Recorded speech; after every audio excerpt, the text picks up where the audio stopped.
Ada pepatah bilang orang pintar itu belajar dari kesalahannya, orang bijak belajar dari kesalahan orang lain. Hari ini izinkan gue yang jadi tumbal. Nggak apa-apa, lo belajar dari semua kesalahan-kesalahan gue supaya lo bisa langsung bijak. Gue akan mulai dengan satu pola pikir dulu. Gue pinjam ini dari Yasa Singgi. Namanya In the Eye of Knowledge and In the Eye of Wisdom. Seringkali dalam hidup kita ngebaca sesuatu berdasarkan teks atau teori, itu namanya in the eye of knowledge. Di atas kertas, iya benar harus begini. Tapi ternyata waktu kita hadapkan dengan realita di dunia nyata, seringkali kita harus pakai in the eye of wisdom atau kebijaksanaan. Nggak bisa plek-ketiplek, harus disesuaikan dengan realita. Gue akan pakai pendekatan ini untuk sharing 5 kebodohan gue yang lo bisa langsung pakai untuk perbaiki, dan gue yakin kalau lo praktekin 5-10 tahun ke depan, hidup lo akan jauh lebih melesat dibandingin gue bahkan. Kita mulai. Kesalahan fatal pertama adalah meremehkan medan perang. Ini kejadian real. Gue mengisi acara besar bareng sama Dr. Tirta sepanggung. Gue udah persiapin semua materi, gue udah persiapin kira-kira gue ngomong apa. Yang nggak sempet adalah gue nggak bisa ngecek panggung dulu. Padahal gue biasanya melakukan itu. Tapi ya sudahlah, gue pikir acaranya di CGV gitu ya. Kebayang lah kira-kira sebuah studio film tuh kayak gimana. Yang gue nggak nyangka pas gue maju ke depan, cahayanya terang banget, silau banget. Akhirnya gue nggak bisa fokus, teman-teman. Nggak bisa kasih materi yang bener-bener daging. Tapi gue usahakan terbaiknya gue. Nah, ini yang seringkali terjadi. Di atas kertas, in the eye of knowledge, kita ngerasa kayak udah ada checklist. Aman lah, kebayang lah. Tapi in the eye of wisdom, duduk di kursi penonton sama duduk di depan, itu dua hal yang berbeda. Nah, ini prakteknya di dunia nyata. Hari ini gue mau ngomongin soal self-care. Kita seringkali mengambil teorinya self-care dari apa yang beredar di luar sana. Tapi nggak kita cobain, nggak kita praktekin, nggak kita konteskan ke diri kita sendiri. Akhirnya tahu-tahu waktu kita sudah habis, kita udah terlambat, jadinya ongkos untuk memperbaiki jauh lebih gede. Seorang Cristiano Ronaldo aja nih ya, dia peduli sama asetnya dia yang paling mahal, yaitu diri dia sendiri. Dia facial, dia jaga tidur, dia benerin gigi dia, gitu ya. Dia jaga makan. Sekarang bandingin sama kita, sama lu dan gua. Udah bukan atlet, duit pas-pasan, muka standar, badan standar, terus malas ngapa-ngapain.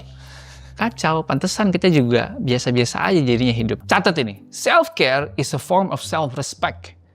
Kalau lu nggak respect sama diri lu sendiri, jangan berharap orang lain juga akan respect sama lo. 4 kesalahan fatal berikutnya semua berhubungan sama self-care yang ujungnya menghabiskan gue puluhan sampai ratusan juta, dan lo bisa selamatin dari sekarang. Gue akan mulai dari yang satu ini, teman-teman. Sederhana, lo lakukan setiap pagi dan setiap malam, tapi pernah nggak lo nge-skip? Udahlah, malam ini nggak usah. Tahu-tahu kebiasaan bolong-bolong ini akhirnya berjalan setahun, 2 tahun, 3 tahun. Yang terjadi adalah gue punya satu gigi yang ompong nih, teman-teman, di belakang. Ya, karena sesederhana itu, tidak merawat. Kita mesti sadari bahwa kondisi fisik atau biologis manusia itu nggak bisa dibohongin. Ini tuh akan makin menua. Kalau nggak dirawat, pasti akan rusak. Orang bilang compounding interest in the eye of knowledge, selalu ngomonginnya soal cuan. Tapi compounding interest juga berlaku untuk apa? Untuk kerusakan badan, untuk kerusakan otak, brain rot. Semakin lu diemin, semakin menggulung tuh. Selama ini gue udah ngomongin soal otak, soal pikiran, upgrade diri di sini. Tapi jangan lupa yang ini juga, teman-teman. Mari kita masuk ke yang berikutnya, teman-teman. Pernah nggak lu ngerasa kayak ada gap yang besar antara pengetahuan perempuan soal self-care sama perempuan laki-laki? Buat kalian lanangan-lanangan, gedabrus, ya yang mukanya klinik, tidak pernah dirawat, mencuci dan merawat wajah, itu bukan hanya kewajiban cewek, tapi cowok sebagai lanangan, kita juga wajib merawat wajah kita dengan proper dan benar. Ingat, lu nggak perlu jadi feminin untuk merawat diri, bahkan nggak perlu sampai 7 step skincare, no. Pertama, lo bersih dulu aja muka lo. Yang naik motor, yang naik kendaraan umum, lo tahu polusinya di kota besar. Lo nggak nyuci, itu kotoran tersimpan, nggak heran lo jerawatan, nggak heran lo muncul berbagai masalah kulit. Nah, 3 yang berikutnya gue akan cepat karena gue rasa lo udah nangkep.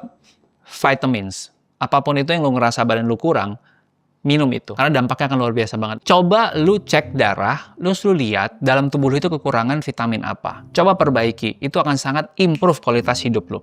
Yang ketiga, lu nggak bisa dipungkiri, teman-teman, semakin lu stres, terus lu pakai berbagai macam wax dan hair product yang berbeda-beda, akan dampak ke kulit kepala lu. Sooner or later di usia 35 ke atas, gue ngelihat makin banyak teman-teman gue yang tanda-tanda kebotakan. Akhirnya gue mulai pakai sampo yang bebas dari zat-zat yang menurut gua cukup berbahaya buat orang. Sekali lagi, self-care itu long-term investment, teman-teman. Ibarat lo adalah mobil, lo pasti bisa ngerasain mobil yang dirawat 10 tahun kemudian kondisinya gimana, dan mobil yang nggak dirawat 10 tahun kemudian kayak gimana. Semua ini akan menjadi faktor pendukung isi kepala lo. Percuma lo punya segala kepintaran, tapi lo nggak punya energi yang cukup untuk menjalani hari-hari lo, dan lo nggak punya confidence untuk nyampein isi kepala lu di karir lu, di kehidupan lu, sama pasangan lu, sama keluarga lu, ya kan?